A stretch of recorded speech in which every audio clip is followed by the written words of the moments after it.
Hi, I'm Mateo. Do you want to learn about Hidden Heroes? Hidden Heroes from A to Z is a cool book that tells the stories of amazing black heroes you might not know about. You'll meet inventors, you'll meet explorers, and leaders who change the world. It's fun, inspiring, and you can learn so much. Get your copy now at hiddenhistorymuseum.com. Let's discover our hidden heroes together.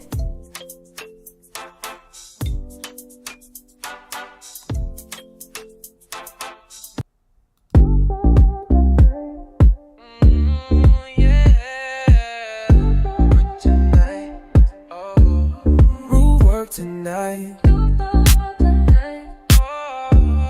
root work tonight, root work tonight, root work tonight. I'll be feeling so right. I got that root work tonight. Feeling fresh from the morning light. Root work hit me, I'm set for the night. Look good, smell right.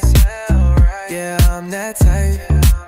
I gotta let the world know I got that root work tonight. Root work tonight. Yeah, root work tonight. I'll be feeling so right. I got that root work tonight.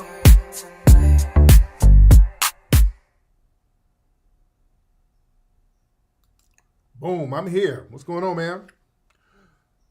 Welcome to the live. We're in here, ladies and gentlemen. Welcome. We are in here.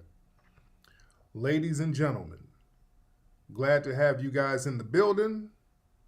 Ready to chop it up as we always do. Let me just throw some stuff on my social media. Y'all got the uncle hat on today. You know what it is. Glad to have y'all in here, ladies and gentlemen. Oh man, where are my moderators? Let me make sure my moderators are in the building. Want to make sure my mods are in the spot. Want to make sure my mods are up in here. Let me shout y'all out real quick. Hold on one second. Just getting everything ready on my social media. Let me see what's up with the mods. Who we got in here? Nikki the God in here. Quadia. Michael Warden. Shout out to Wartox. All right, we in here. Glad to have everybody tuning in. Glad to have everybody tuning in. I got the Majara shirt. Y'all can get your Majara sweaters at majara.org. That's where you can get yours. That FBA Majara spirit, ladies and gentlemen, is in the building. All right. Hold on one second. Just one more thing I got to put up. All right. And then we good to go, fam. We are good to go. All right. All right, so I'm ready, man. We got a lot to talk about on this broadcast. Yes, indeed. Everybody give me a retweet. That would be great, because you know how they kind of shadow ban a play over here. If you guys can give me a retweet, that would be absolutely phenomenal. I see my sister Vonnie in here. Y'all give my sister Vonnie a round of applause. Give my sister an FBA fist, my lovely sister Vonnie out there in Detroit. In the building. Oh man, a lot of stuff we got to talk about. Give me that retweet, because we want everybody to know I'm live. Yeah, people are coming in here fast. That's good. There's a video I put up. We're having a conversation about New York. Where are my New Yorkers? Shout out to New York. Where are my New Yorkers? All my New Yorkers in the building. Give me a, let me see. What kind of emoji do I want from New York? Give me a, hold on. Let me see what kind of, give me a Statue of Liberty emoji. All my New Yorkers. If you're in New York right now, you live in New York, give me a Statue of Liberty emoji. Let me see where my New Yorkers are. Staten Island in the building. Give me a Statue of Liberty. I'm going to be in New York in a couple of weeks, family. I'm going to be in New York in a couple of weeks. Where are my New Yorkers? Let me know what are some good spots, because I'm taking the family out there, because I was just going back and forth in the family. They've been pestering me about going to New York. They've been mad because I've been going so many times, so I'm taking the whole family to New York, and they're going to really love it. Shout out to all my New Yorkers in here. What's some good kid places in New York? I know we're going to do the Statue of Liberty, Coney Island, Central Park. There's a whole bunch of stuff in Times Square. What's some other things that's good to take the kids to in New York? We're my New York family. What's some other good spots in New York? Harlem. Well, I'm definitely going to go to Harlem. We're hitting up all the eating spots. Midtown Comics, okay. Melba's. I'm always at Melba's. Yeah. The Brooklyn Zoo. The Brooklyn Chop House. All right. The Bronx Zoo. All right. Coney Island. Yeah, we're definitely going to Coney Island. Children's Museum in Brooklyn. Okay. Don't go to, yeah, I like Times Square. I know it's wild and stuff. Yeah, I'm always at Amy Roop's. That's my favorite, one of my favorite spots. All right. But look, check it. So look. So here's what's going on. This lady, this Caribbean lady, she made a video, and she's kind of been copping pleased, and I'm just gonna play one of her videos. But we keep hearing this narrative. This woman is like, I gotta let y'all hear it. A few weeks ago, I played this other African woman, this woman who's an African immigrant, who's a Nigerian immigrant. She's in New York, and she was up there like, yeah, y'all don't know how to dress. Y'all people in the South, y'all don't know how to dress like us New Yorkers, us in New York, us. We know y'all can't dress down. So yeah. We're seeing a lot of this stuff. We're getting a lot of non-FBA people talking real saucy, trying to frame their narrative as New York versus others. Oh, let me play this clip of this lady, because people have been on her bumper. The FBA family has really been on this woman's bumper, talking what she's talking. Now she's talking about Caribbeans have taken over New York. All right, listen to this. Hold on. Now, just beware. She got the Gap band is in her mouth. She got the Gap band. All right. Hold on. This is to all the transplants. Leave New York City. It's no reason why y'all are complaining about Caribbean music being played when Jamaican, Haitians, and Trini run majority of this city. And the Dominicans. I'm not going to forget the Dominicans.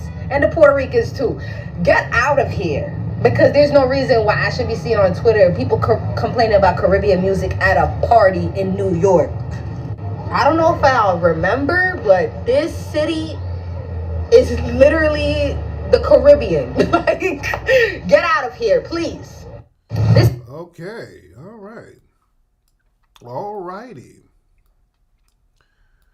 So she said New York is basically the Caribbean. Okay. We got to unpack this stuff. Oh, we got to unpack this. You said, Jay, you say she's right? You say New York is the Caribbean? New York is not the Caribbean. They try to do the same thing with New Orleans. They try to say New Orleans is the Caribbean. It's the northern part of the Caribbean.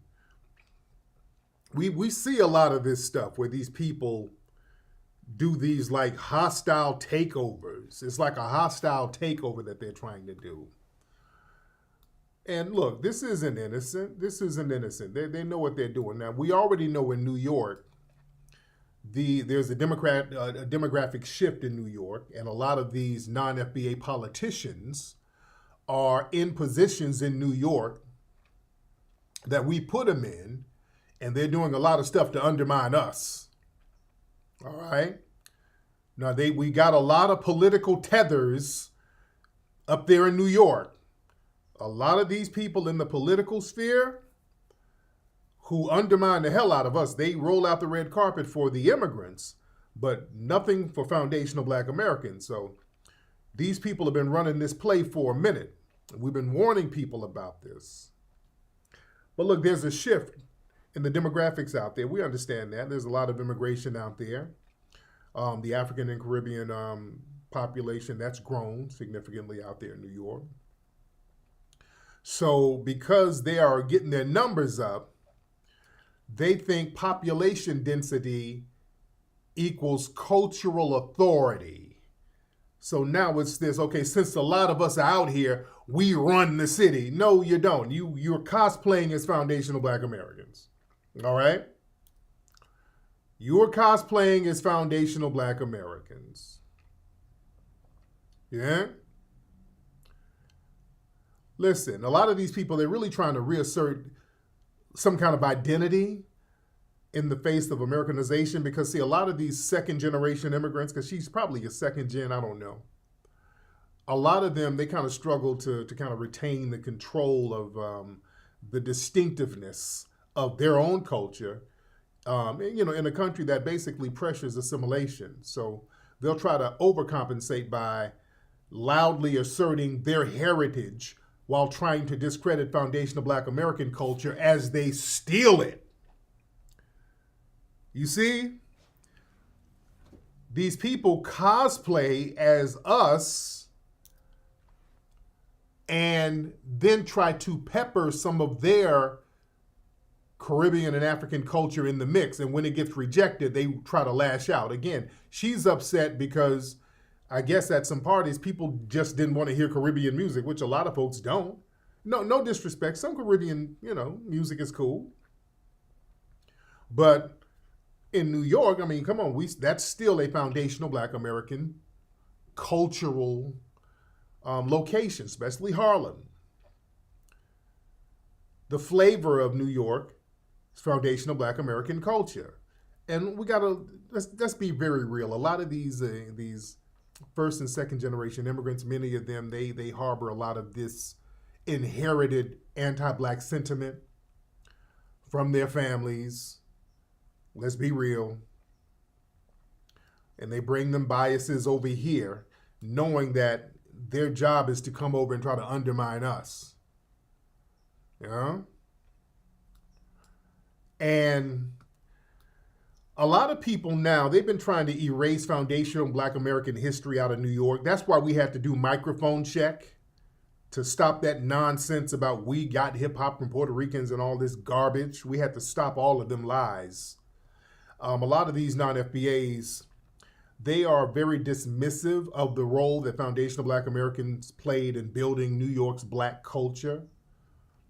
You understand? Hip hop, Harlem Renaissance, all that stuff. So they're trying to rewrite history to remove us from our own legacy. And all of this is also some Pan-African misapplication as well. We sat here and let people talk about Pan-Africanism, so that gave people a green light to come over here and then say, okay, I'm going to take all of the good things of the culture and put that under the guise of Pan-Africanism and then give credit to Africa. So whatever we do, they find some African tribe from 2,000 years ago, somebody who hit a drum, and they say, oops, that was hip hop 2,000 years ago, so we got it from there. So they come over and start talking about our, we, and us, and all of that stuff. So we got to really watch this game these people play, because again, they do the same thing in Louisiana too. They try to play that New Orleans is the Caribbean nonsense, and it's not. There's a psychological need for them to anchor themselves onto foundational Black American prestige. So a lot of these immigrants, they seek to really root themselves in a place that has strong cultural significance. New York, New Orleans, claiming those are Caribbean, they're trying to attach their identity to places that's already established with cultural legacies built by foundational Black Americans, and they're trying to reframe them as extensions of their homeland. So it's a cosplay. And also what they try to do with this, it's like cultural colonization. They try to gain economic capital, because what happens is they try to say, yeah, this is really our culture, and I'm going to be the one who guards it. I'm going to be the one who teaches about it. I'm going to be the one who's going to be the spokesperson of this New York and Caribbean culture. You see? And it's that geographic proximity logic that they try to use. They try to argue that New Orleans and New York are culturally Caribbean because of the trade routes during colonization history and all of that. While there are shared influences, like with Louisiana French Creole culture, it's still distinctively, it's a foundation of Black American identity. That's why the food and the culture is way different in New Orleans than it is in the Caribbean. You can't say that New Orleans is the damn Caribbean. The food, the dancing, the music, everything is completely different. They don't have bounce music in the Caribbean like they have in New Orleans. Their food don't taste nothing like New Orleans. No disrespect, and I like certain Caribbean foods. But the culture in New Orleans and New York, it's rooted in resistance, standing on business. It's rooted in resistance, facing these white supremacists and standing on your square and not running off. No disrespect. You can't sit up and claim the culture here when the people here have a pride in not running. No disrespect. No disrespect whatsoever. Well, listen, a lot of these people, they have a lot of insecurities about their standing in American society. A lot of these immigrant groups, they feel a certain way. They kind of struggle because they're not fully accepted by white society. So trying to own culturally iconic cities like New York and New Orleans, they try to assert some dominant identity with Black America in our circles to kind of mask their outsider status within the broader American society. Yeah? And a lot of people, they like to really claim the benefits of Black struggle without the burden. See, foundational Black Americans, we built the cultural foundation of New Orleans and New York. That's the foundational Black American culture, straight up and down. And that was generations of oppression, survival, resistance. So these immigrants coming in trying to rebrand these cities as Caribbean because you want access to those legacies. But you didn't endure that. You don't have that DNA where you endured those burdens and stood on business. See? You don't get to claim that. You don't get that cultural inheritance. No disrespect. Look, we respect your Caribbean heritage. Some of y'all had to leave. That's okay. That's okay. Some of you had to leave your homeland and your culture. That's okay. When you come here, we see you do the Caribbean Day Parade. Hey, man, we much love. I'll go up there and give me a plate of jerk chicken. Much love. But damn, when it comes to us, don't try to cosplay. Don't try to disrespect and say that our culture is somehow a foreign culture when it's not. Also, we got Juneteenth coming up. That's another thing. When it comes to our culture, everybody tries to Africanize or Caribbeanize our Juneteenth holiday. That's the foundational Black American culture, foundational Black American holiday. So we got to get those colors right. We got to get the themes right. Everybody has to respect the soil. We don't play that whole we're displaced Africans. No, this is our homeland where we stood on business. And it's going to be respected, and we're going to be respected as such. Yeah? But the thing is, New York, when you talk about New York, come on, listen, man. The Black culture in New York, FBA all day. You're talking about the Harlem Renaissance. That's the birthplace of modern Black art and culture in New York, starting right there. That Harlem Renaissance, that was ground zero for foundational Black American artistic expression, intellectual explosion. That was the spot. And that was an FBA thing. Black folks coming in from the South, those migrations, those great migrations. You're leaving the South, going up there to the North. So it's an entire foundational Black American culture. See, you watch these people who try to act like New York is some kind of separate island. Tether's always doing that. they always try to create, and let's get real deep. They create a lot of these not diaspora wars, but coastal wars. A lot of these tethers, they create a lot of coastal wars. They up here talking about, yeah, down south ain't shit, and yeah, y'all southerners ain't this, and the West Coast ain't that. There's a lot of non-FBAs pushing that.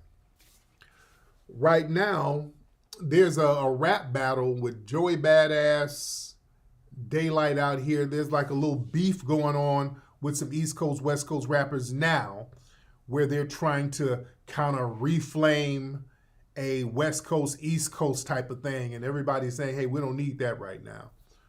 We ain't trying to get that popping right now. We don't need that. Yeah, isn't Joey Badass Caribbean? Right, with Joey Badass. Yeah, is Joey Badass Caribbean? Yeah. Yeah, let's be real. Remember that whole East Coast, West Coast beef? The first one that turned deadly. They say stemming from Kendrick and Drake. Well, listen. So yeah, he's Jamaican. Yeah. Remember, see you later. He's Jamaican, right? That's what I thought. So listen. Or Caribbean. Yeah, he's Caribbean. Okay. Yeah, the first East Coast, West Coast beef, that got started in the 90s with the Caribbean rapper Tim Dog. Tim Dog, from what I understand, is Caribbean. I know he was down with Ultramagnetic, and some of those guys are Caribbean. So the rapper Tim Dog, who was basically a one-shit wonder, that was, if you could call that a hit. He couldn't rap to save his life. And he ended up dying. He was a big scam artist. He was scamming a lot of people. He was scamming people all left and right. So he ended up dying about a decade or so ago. But he was the one who came out with that F Compton. And we felt real funny style about that out here. We didn't like that out here because we showed so much love. We'd shown so much love to New York. New York rappers came out here all the time, and we welcomed them with open arms. We had a lot of respect for him, and then he came out with that. So that was the thing that planted the seed for the whole East Coast, West Coast beef. So it's like, oh, it's like that? That's what it is? You see? And then the Biggie and Tupac, Biggie's Caribbean. Then you had Haitian Jack and all of them dudes. And Jimmy Henchman. All of them dudes were involved in getting Pac touched out there in New York. It was the Caribbean dudes who got Pac touched. These dudes who were acting like his friend. These dudes in New York who were Caribbean acting like Tupac's buddy, and they were setting him up. Yeah?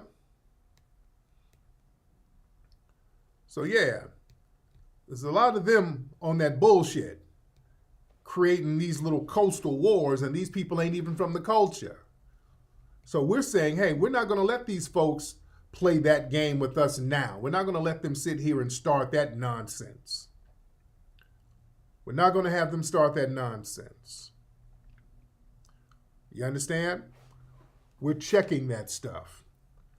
A special ed, he's Caribbean, but he's cool from what I understand. He's Caribbean, but he's cool. And again, not all of them are bad. Look, Heavy D was Caribbean. Cool. I met Heavy. Heavy had a spot out here in L.A. Heavy, good guy. He was, rest in peace to Heavy D. Good guy. We're not denigrating all Caribbeans. We're not. We're not denigrating all Caribbeans. You got, Chub Rock. That's my guy. I was on his radio show down in Atlanta. Phenomenal MC. Real good guy. All right. But yeah, it was Tethers who set Pac up. That was some cold shit they were doing. It was these people acting like his friends, and they set him up. And all Tethers setting him up like that. What's up, Project Leroy? Thanks for the super chat. Project Leroy in the building. Give our brother a round of applause. Project Leroy. But yeah, Special Ed, I think he's Trinidadian. I think he follows me on I think Instagram. And Special Ed's cool. Cool guy. That song I Got It Made, great song. Love that song. But family, New York, the vibe and the black culture there, that's all foundational black Americans. You know, the Harlem Renaissance, jazz and bebop that was going up there to New York, coming out of the South. We have people like Charlie Parker, Thelonious Monk, all these people up there in New York, framing the music culture there. A lot of the civil rights heavyweights were up there. Our great brother Malcolm X, and they tried to Caribbeanize Malcolm X because his mother was from Grenada, but his dad was foundational black American, and everything about Malcolm was foundational black American, taught under the tutelage of a foundational black American, the Honorable Elijah Muhammad. You had our FBA brother Adam Clayton Powell up there in New York, stomping for the community. He was a rider for the community. As we know, hip hop is foundational black American culture. The Caribbeans came up and they were doing what we were doing, and they helped spread it. But that is foundational black American culture. FBA dance crazes coming out of New York. Double Dutch. The FBA girls jumping the rope and all of that. That's all double Dutch. The Harlem Shake. Just all of that stuff. The soul food, the cuisine. No, Sylvia Soul Food, Sylvia Soul Food. Ain't she been there since the 60s? So yeah, just so much stuff. Alvin Ailey, the Negro Ensemble Company, just the arts, the playwrights, the activists, all coming out of New York City. And not only that, the fashion. Come on now, the fashion and the drip and the gear and the clothes in New York, all foundational black American culture. New York is a fashion haven based on foundational black American culture. That style that we've all had, we've always had that style. Is Melba Sylvia's niece? I didn't know that. But shout out to New York. Again, I'll be in New York in a couple of weeks. I will be in New York in a couple of weeks. Much respect to New York. Oh yeah, speaking of anniversaries, this is the anniversary of the lynching of George Floyd. Y'all know that? This is the anniversary of the lynching of George Floyd. It's been 5 years. All right, 5 years since the world turned up. What's up, Omar Butler? Shout out for the super chat, my brother. Shout out, everybody give a round of applause to Omar Butler in the building. Shout out to him. But yeah, in out there in Minnesota, George Floyd was murdered 5 years ago, and there were nationwide protests all around the world.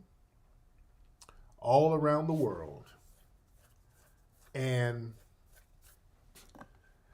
a lot of the white supremacists, they were running around today still trying to run with that. Well, George Floyd died of fentanyl. He died of a damn overdose. Let me explain what these white supremacists try to do when they spread these lies. And look, they know that is a deliberate lie, with them running around still trying to pawn that he died of fentanyl nonsense. They tried to do the same lie with Eric Garner. Eric Garner got choked by Officer Pantaleo and just murdered this man, choked him to death. And the white supremacists sat up here talking about, well, he really had a heart attack. He didn't die because he was choked. Well, he was just overweight, and it was his own fault. So he died because he was overweight. Yeah, so I guess they got away with that, and nothing happened. So they're like, hey, let's try it with George Floyd. And it didn't work. That whole, the person died of some other odd illness the minute they're getting choked by a white supremacist. That didn't work with George Floyd. The world said no. The world said no. But we got to understand why they try to pull that "I'm white and I say so" narrative.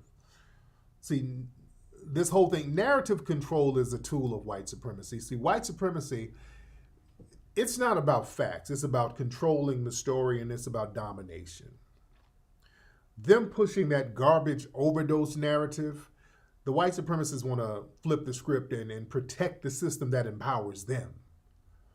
So it's not about what's true. It's all about who has the power to define what's true and who has the muscle. See, this is the domination thing. It's like we're going to justify state violence against black people, and if we can convince the public that George Floyd's death wasn't caused by Derek Chauvin, but it was caused by his own drug use, they can basically absolve the police and the system of accountability. See, this protects the state-sanctioned violence that helps basically preserve the status quo where black lives are devalued. Because their whole thing is, yeah, we're white and we say so, and we got the muscle to back up what we say. Yeah, we're lying. Yeah, I don't care what you saw, Negroes. We said that George Floyd was high on fentanyl, and it looked like he was choked, but nah, it was the fentanyl that killed him. And we got this militarized backup to look out for our lives. Now what? And then people showed them what? The streets turned up. The streets turned up on their ass, and then they were out here copping pleas. You understand? The streets straight turned up on them, and they got billions of dollars worth of damages and deaths and all types of stuff happening all around the country. So they feel a certain way about that. Then they had to bow down and arrest dude, and certain laws and defunding and all types of stuff had to go down. But again, they promote these lies because, see, maintaining white innocence, you got to maintain that at all costs. All the white supremacists are supposed to be innocent. They are not accountable for nothing. That's why when I do my Twitter spaces and I'm debating these white supremacists, they don't take responsibility for nothing. The slave trade, well, it was the Jews who made us do it, dude. The Jews. It was the African warlords who made us do it, dude. It's everybody's fault but theirs. Everybody made them do it except them. It was the Illuminati, dude. We didn't do slavery. Slavery was all over the planet, dude. It wasn't us. It was the reptilian humanoids.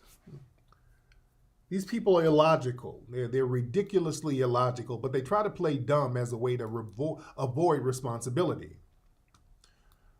You see? And basically what they want to do, they try to discredit black trauma with gaslighting. See, that whole George Floyd overdosed on fentanyl, that's a mass gaslighting. That's them saying, yeah, what you saw with your own eyes didn't happen. They're trying to play psychological warfare. That's meant to sow doubt. That's meant to drive you crazy. See, if they sit up here and tell you you didn't see what you saw, you go crazy trying to convince them otherwise. Damn that. No. We ain't got to convince nothing. We're letting you know you are pushing a white supremacist trope.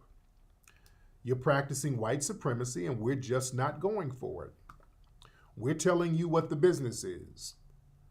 And the business is you guys are practicing white supremacy, and people act accordingly to white supremacy. Yeah?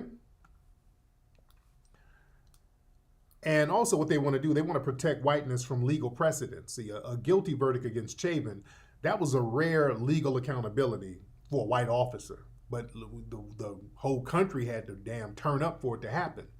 So they like to call it a political trial, and you know they want to try to undermine future cases by making it seem like this case was an anomaly, not a precedent. So no, we're letting them know this is going to be a precedent that's set. You see?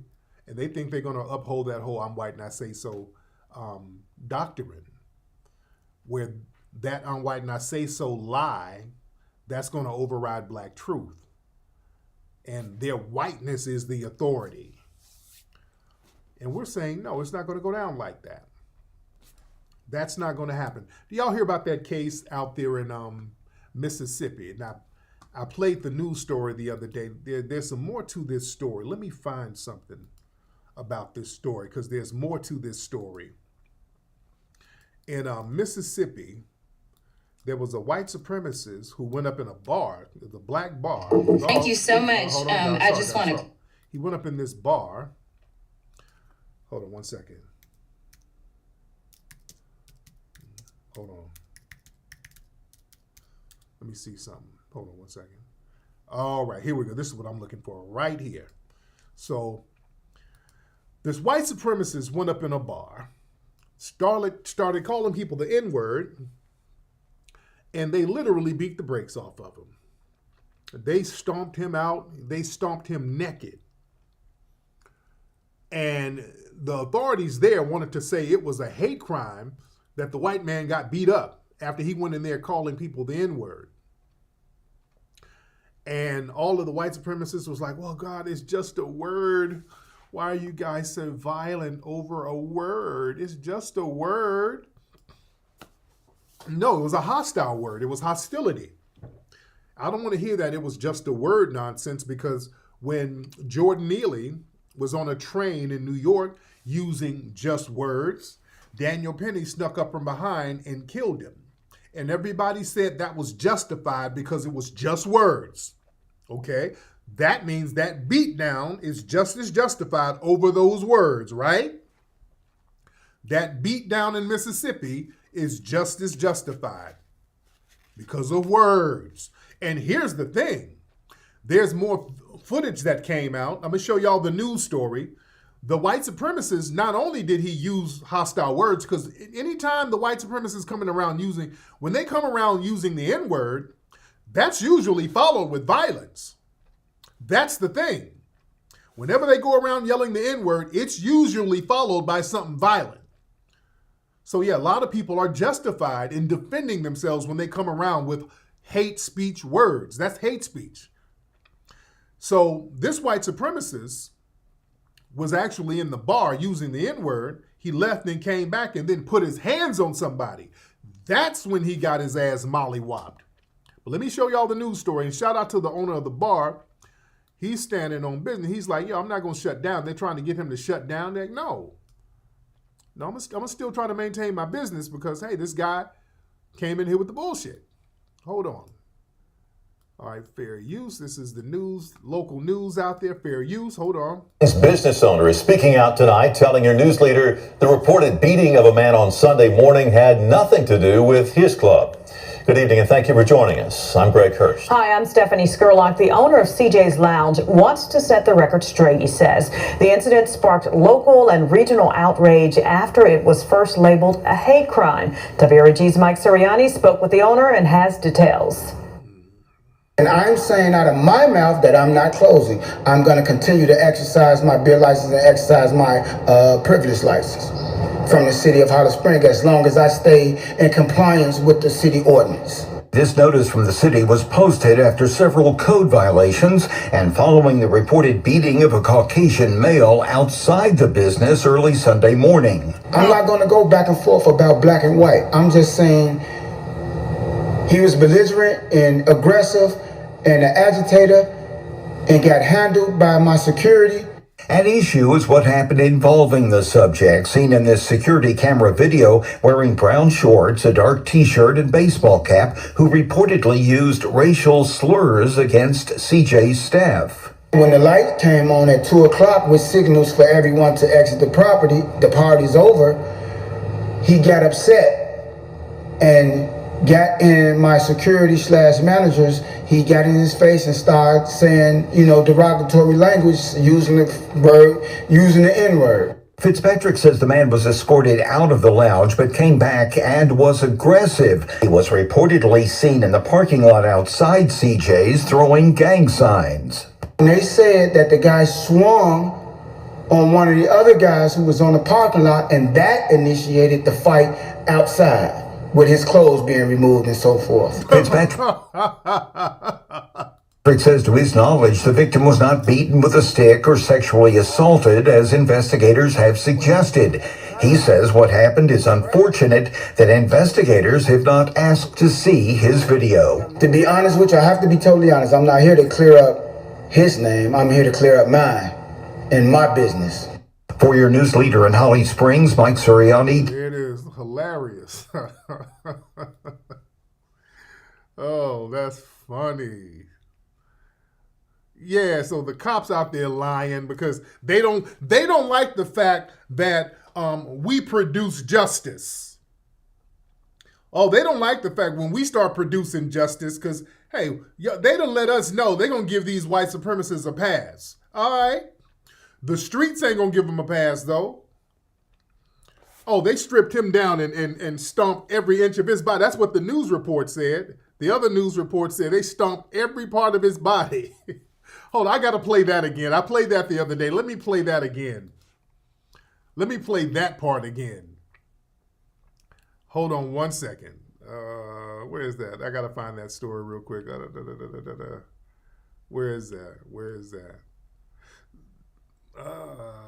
Oh, I think this is it right here. I think this is it.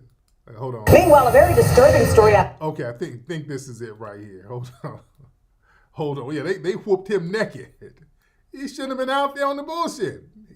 What you think is going to happen? Hold on. Holly Springs, where both city and county investigators are looking into a possible hate crime over the weekend. Come on with that bob, auntie. I see that bob, auntie. She's rocking her bob. I see you.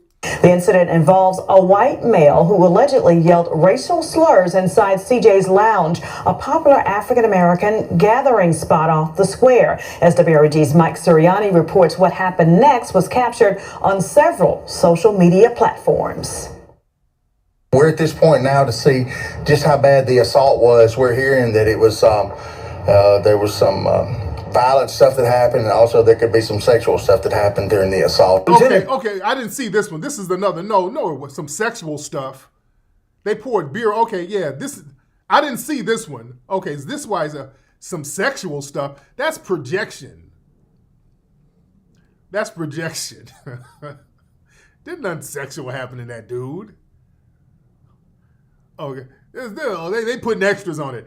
Yes, there's some possible rape. He might have been raped by the big black bucks. Stop. Okay, this is another news. Okay, but let me play it. I haven't seen this one. Hold on. Colonel Kelly McMillan with the Marshall County Sheriff's Office says the investigation into the reported beating of a white male at a popular African-American club in Holly Springs called CJ's Lounge is well underway. The incident reportedly happened early Sunday morning after the victim was reportedly heard using racial slurs. At this point in time, that's a critical part of this investigation because we have heard the same thing. However, we want to make sure that is exactly what happened, but and if it is, then that would be reacted on as well. I was hearing him blare out. Hold on, that's not what I want to show. I want to show the initial story. The initial story. That white cop. They all on code with each other. They don't want to do nothing. The white man who did all the racial epithets. He's the victim. Stop. Look how they get on damn code. That's that good old boy shit. They all on code with each other. That's why the community said, hey, we'll handle him. Yeah, we'll handle him. We'll get him packed up. Hold on one second. Let me find the initial story. Hold on one second. Let me find the initial one. Because this one is kind of lollygagging about what really went down. Hold on one second. Where is that? Here it is. All right. Here we go.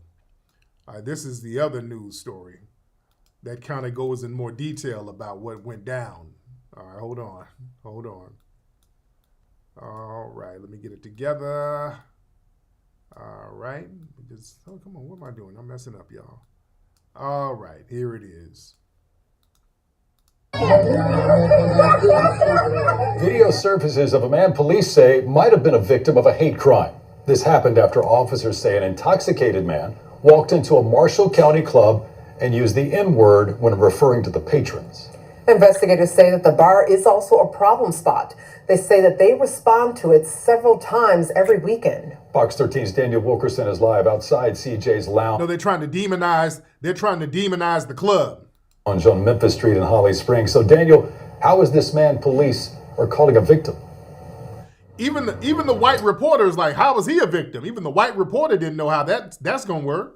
Daryl Darcy, good evening to you. Good evening to you at home. They say he didn't go to the hospital until today. He believes he may... Shout out to Daniel Wilkerson with that S-curl. Shout out to that brother. He rocking the Mississippi S-curl. Shout out to Daniel Wilkerson. This brother's still rocking the S-curl. There you go, brother. He said, hey, I ain't letting the 90s go. All right. May have a broken jaw. Meanwhile, CJ's Lounge is now closed. Police say that they were operating without a beer or a business license. Holly Springs police say cell phone footage they provided to Fox 13 News shows a Tippah County man who has been stripped naked. They say the people who attacked him are seen pouring on him what investigators believe to be beer. Officers say seconds before, they hit, kicked, and stumped nearly every part of his body.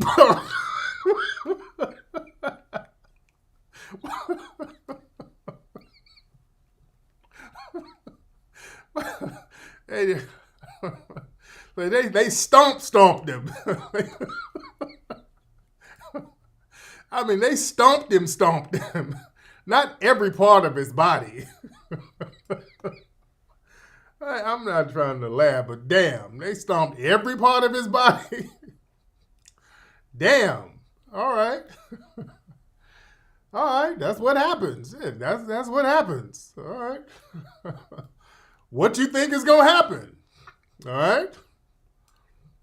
All right. That's you run around there at a juke joint, basically yelling the N-word in Mississippi. You're gonna get every part of your body stomped. That's. I'm not surprised. Okay. All right. Okay, hold on. That's funny. Hold on.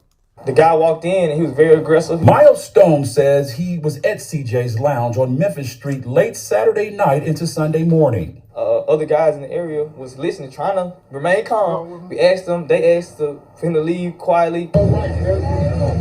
But police say the man continued to call the patrons the N-word. Holly Springs police provided another video of the man outside the bar, speaking erratically, throwing what investigators believe to be gang signs. When they was scuffling and stuff outside, he was still trying to fight. He still was saying the N-word. Man, F-U-Ns.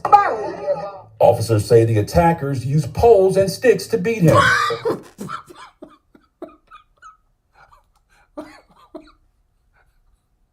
Okay. I don't know why this is so funny to hear the reporter describe this beatdown. I don't know why it's funny to hear a beatdown like this described professionally like this. That's funny. Yes, the man was mollywopped. He was he was talking aggressively, and then the patrons beat him naked. And they stomped on every part of his body. As the man proceeded to try to fight and use epithets, they used sticks and poles to pummel him and abuse him even more. Yeah, okay. What do you think was going to happen? Yeah, they tenderized the chicken. What do you think was going to happen? You down there with nothing but FBAs. So I don't know, some of these folks, they get around some of the non-FBA folks and they get comfortable. I guess they say little stuff around the non-FBA folks. Listen, anybody in the dominant society listening to me, listen to me, listen. Don't let that Shiloh woman and all these people making money off GoFundMe, don't think that it's sweet out here now. Well, y'all can run around yelling the N-word. Yelling it to a kid is different. I think a lot of the white supremacists got emboldened where you can yell the N-word at a kid and kind of get away with it and make a little GoFundMe money and we We back in business now. We back in Jim Crow. I can go out here and yell the N-word and assert my dominance. Let me go down here to the Black Bar in Mississippi. Now, this is like right outside Memphis. Holly Springs is right by Memphis. You know, Memphis is with the bullshit. Yeah? Memphis and Mississippi. You're dealing with some hardcore FBAs down there. So you go in there talking about you going to yell the N-word, you might end up naked with shoe prints on you. I mean, damn. That's kind of what happens. Yeah. Oh, goodness. But that's funny. That is hilarious. All this damn noise in my house. That is damn hilarious. Speaking of the South, have y'all seen a lot of these? There's been a lot of videos of, this is graduation season. A lot of kids are graduating. This is graduation season, and we've been seeing a lot of the kids dancing and just really getting it popping on stage when they graduate. Hold on, let me show y'all. I'm not going to have the music up. I don't want to get no strike here. Hold on one second. All right, let's get some of the kids dancing. Hold on one second. Is there music to it?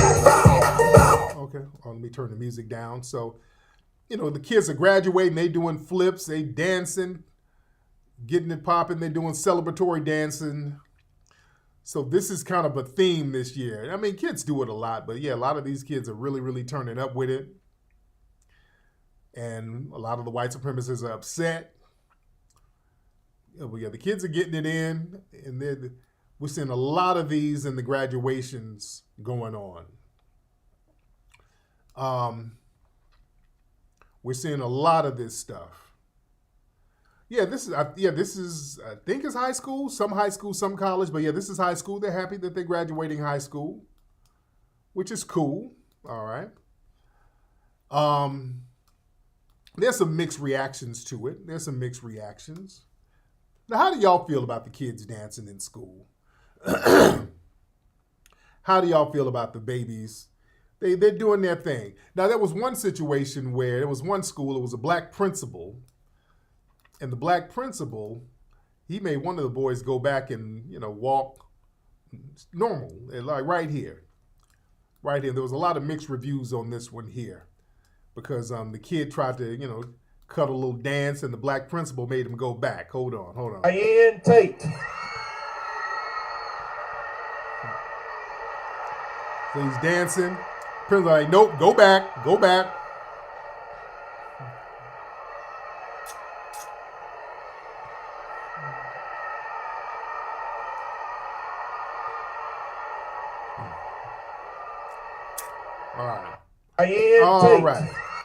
All right. So some people kind of felt a certain way about that. That the principal was using respectability politics. I don't have a problem with that. That I don't have. And look, I like what's going on both sides. Okay, I like what's going on both sides. I don't have a problem with that. I don't. And I don't have a problem with the kids dancing. Okay. I like the principal looks like, somebody said the principal need to sit down. The principal probably, he's one of these brothers. If they're going to get checked, let the black man do it. I can respect that either way. If they are going to get checked, let the black man do it. Somebody said the principal was on some BS. Now let's look at it from both sides.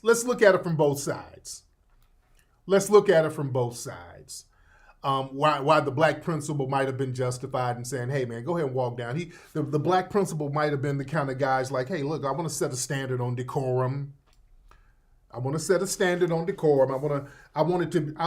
everything to be consistent. I want the tone to be dignified.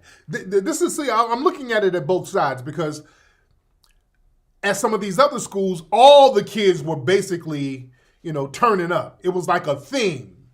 In this one, it looks like everybody had decorum and he kind of wanted to stand out. So I think the principal is like, look, everybody, it's gonna have a dignified tone at this ceremony. It's a formal event. We're gonna keep it as a formal event. We're gonna have you be disciplined for the public audience. We're going to have you do your thing like everybody else. Not for white approval, but just for, we want you to, we want you to walk down with dignity like all the other kids. Maybe the black principal might have been like, hey, I want to, protect you from further stereotyping. The principal might have been like, oh yeah, I don't want you to be out here doing some clownish behavior. So look, just go down and walk with dignity. Basically, the principal might have been like, well, everybody deserves equal spotlight. The principal might have been like, okay, I don't want you to start turning up and then everybody else start turning up. I want this thing to have dignity. So I don't want no chaos. I don't want nothing going crazy. No. Just go back and walk so don't nobody else start that dancing shit. All right, let's just keep it player. Yeah, he probably didn't want no copycat behavior. And I don't know if the teacher might have been concerned about the reputation of the school. I don't know what school it is. But again, it just depends on the tone of the school. Maybe it's the principal might run a disciplined curriculum there. So but I'm not mad at the black principal. If somebody's going to check somebody and the black man did it with love, you know what I'm saying? He did it like, hey, go on back there, boy.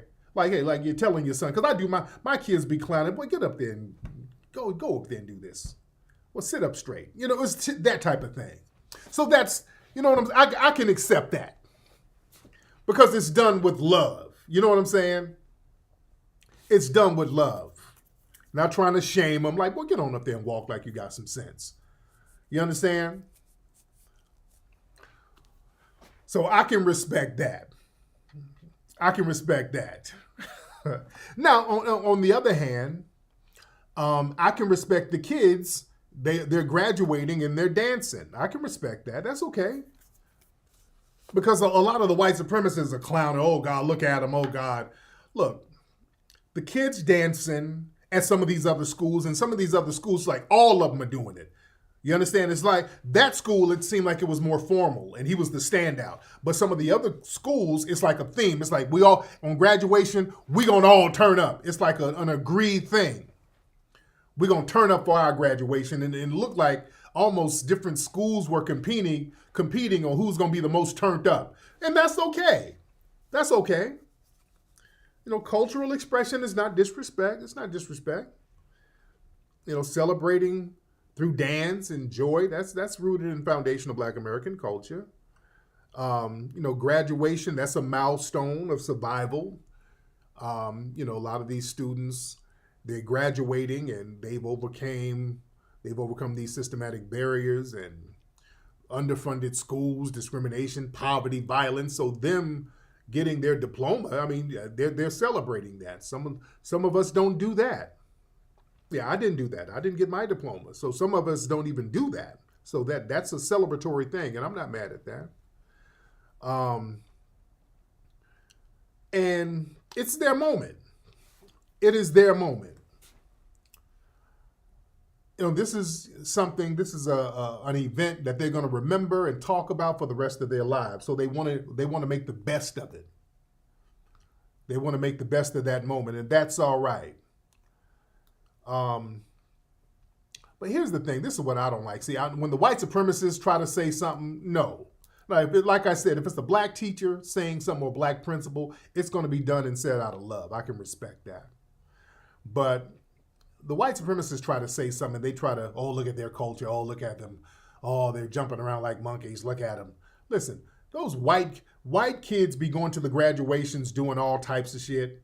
They be up there drinking beer, crushing beer cans on their heads, doing flips, doing all types of weird stuff, weird pranks. White kids do it too, all right? They do it too, and they don't get that stereotypical nonsense. See, white behavior, it's seen as individual. Black behavior is seen as collective. So a white kid gets up there and starts showing out, oh God, look at him. That guy is crazy. Black kid get up there, starts dancing. Oh God, his mother was on crack, wasn't she? The whole community. he comes from a crack community. That's a crack baby. Look at him. It's that type of shit. It's the whole community made the kid dance. Yeah? It's judged. Black culture is judged. And black joy from black people, it's always looked as threatening. And they have a grateful Negro expectation with us. Like we're just supposed to be grateful to be in these spaces. So we shouldn't have to bring our culture into it. Yeah. See, white disruption, when the white kids disrupt the graduation ceremonies, they do these stunts, throw beach balls and chug beer and prank the staff. Like, oh, he's quirky. He's fun. He's just being fun. Oh, he's just being young. You only live once, Billy. They make excuses for that stuff. When the black kids, you do that, they have police there. Some of these graduations, they be having the police up there for the black kids. Yeah. But, systematic white supremacy, they want black excellence to be humble and silent. They want you to be silent. You'll tolerate a black person succeeding as long as they're quiet about it. When you're dancing, it's like, yeah, I made it and I'm going to celebrate it on my terms. They don't like that. Because family, any black joy, and shout out, we got a lot of people in here. Shout out to everybody in here. Shout out to everybody in here. We're in here heavy. Shout out to everybody. Y'all give me a retweet, by the way. But family, if you notice, any black joy, anytime black people are happy about life or anything or an achievement, black joy is always demonized. They always demonize black joy and black celebratory vibes. Because see, black joy, that undermines the whole narrative of permanent victimhood. See, the dominant white society, they push the narrative that black people were either criminals or pitiful. When black people are happy, thriving, celebrating in our own cultural way, see, that challenges that stereotype. See, joy, us having joy, that disrupts that whole victim-oppressor dynamic that white supremacists use to maintain control. And like I said, joy, that's a form of resistance to generational trauma. See, when there's a black celebration, dancing, singing, whatever we're doing, praising, that's a survival mechanism. I've talked about this before. We developed that through centuries of oppression. And when we express joy, that's a direct rejection of the pain that white society tries to instill on us.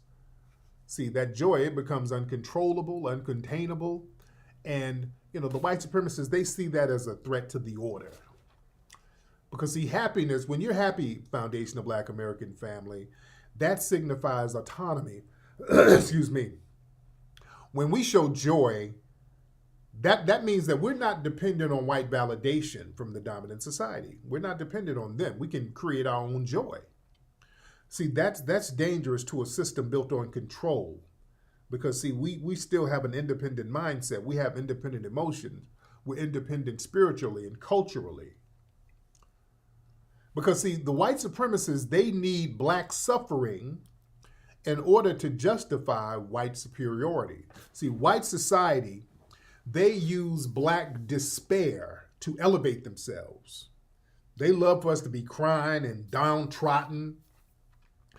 They love us to be begging. Oh, man, can you help us? A white man called us the N-word. Can you help us, police? Can you help us? Now, when we say, hey, we ain't about to ask for help no more, they call us the N-word and come in here and try to fight us, we're going to stomp every part of his body. And then we're going to go back to celebrating. See, when black people are happy, when we're confident, when we're fulfilled, without asking white approval or for white help, that threatens the foundation of white supremacy and white superiority. Yeah? See, black happiness, that challenges that whole emotional monopoly that they got to have on us. See, white supremacists, they're taught, overtly and subconsciously, that they are the only ones who's entitled to joy, innocence, or celebration in public spaces. So when black people enjoy ourselves, that makes them feel displaced out of their psychological comfort zone. Like, why are these Negroes so happy? Why they? We're going to have to shut that place down. We're going to have to shut the bar down. Black folks in there enjoying themselves and getting the white supremacists up out of here. We got to shut it down. No. We can't have black people just having this much control. See, joy, that's proof of cultural power, family. When our music, our dance, our fashion, our language, our black expression, it becomes global culture, and black joy, it spreads. So that cultural influence threatens white control over what's deemed valuable, beautiful, and profitable. You understand? And going back to slavery, see, we were only allowed to celebrate and be happy at the approval of the slave masters, right? We can only be happy on Saturdays and Sundays. Saturday night, you get to dance a jig, you get to dance and play the banjo and the harmonica, and Sunday you get to scream, shout in church. And Monday is back on that plantation. So you can only be happy on Saturday and Sunday morning. Yeah? So when we celebrate without permission, they look at that as rebellion. When we start celebrating without asking, apologizing, or toning it down, see, that breaks like this unspoken societal rule, that we're supposed to be humble and grateful for access to any white space, or we got to be on our P's and Q's. And they're upset because they can't monopolize raw black joy. See, genuine black joy, it's not always marketable, controllable, brand safe. It comes from the spirit, it comes from our legacy, it comes from our culture, not corporations. And that makes it unpredictable, that makes it unfiltered, and it's threatening to the sanitized white norms because they don't know when we're going to turn up. They don't know if we're celebrating or if we're getting ready to raise up on them. They don't know what we're doing. When we're happy, joyful, that means we're all getting on code with each other. Joy is contagious, and joy, laughter, happy spirits, and happy energy gets everybody on code. That's why we're doing all of these line dances around the world, the country rather. We're doing these line dances, and that's us getting on code with each other. That's us syncing with each other spiritually. You understand? And that's scary to the dominant society. And also, when we are celebrating, dancing without permission, see, that forces the white supremacists in America, and it forces them to confront their lies. See, if we are black people out here joyful, dancing, happy, despite everything these people have thrown at us, Jim Crow, slavery, redlining, mass incarceration, that exposes the failure of everything in this system designed meant to crush us. It didn't work. See, the black joy, that becomes a mirror showing America you're powerless over our foundational black American spirit. So you can't control our spirit. Yeah, you can lock us up here, lock us up there, deprive us of resources, and have us living in this part of town. But our spirits are intact. Can't control our spirits. Because, see, the dominant white society, they love controlling narratives and they love controlling us. This is why they love collecting these Black Americana memorabilia items. You understand? They love collecting these things. I saw a video of this woman. She said she was working in some white people's homes, and they had all of these black collectibles, and it was scary to her. Now, we collect a lot of these things. We have them at the Hidden History Museum. But white people, they have a lot of these things here. And I've asked the family, listen, if y'all find some of this stuff, please send it to me. We put all these things in the museum because we like to talk about the history of these things. We have a lot of these types of memorabilia items at the museum, and white people love these things. Check this out. Hold on. Let me play this on.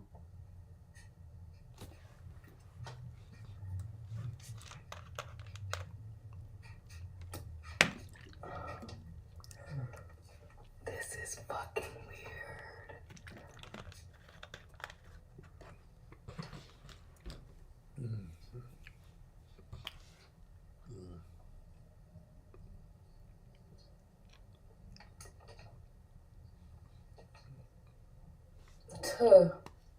That's crazy. Yeah, but let's be clear. Okay, that's enough of that. But yeah, they keep a lot of this stuff in their homes. A lot of people keep it. These are major collectible items with the dominant white society. They love them FBA artifacts. They keep them in their homes. They make a lot of money off these things. There's a whole big market for these.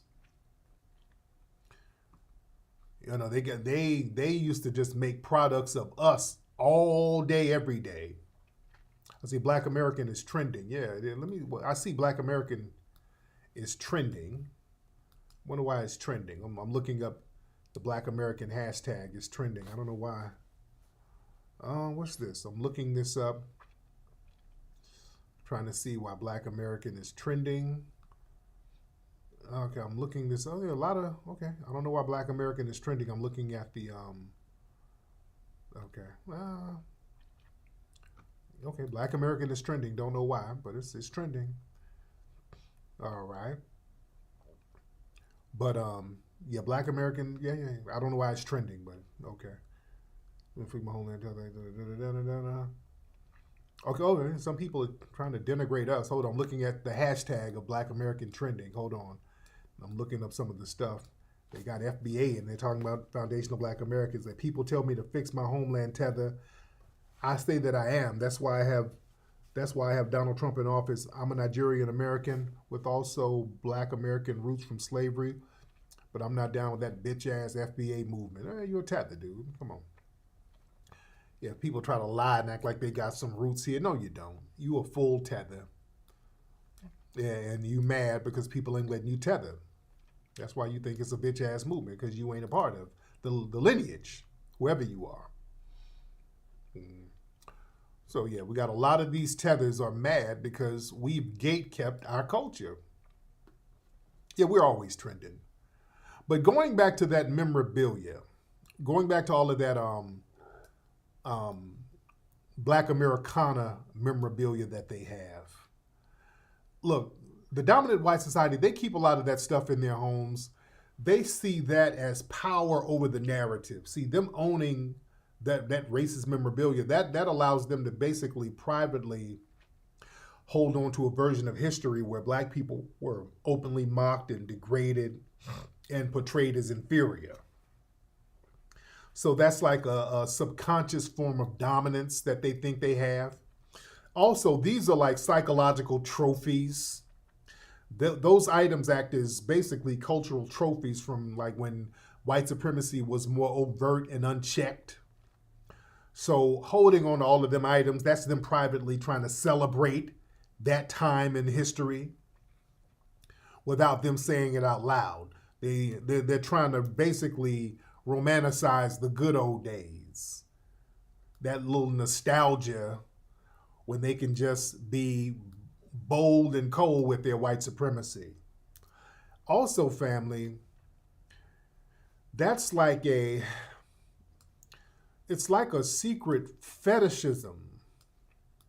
It's like a racial fetishism.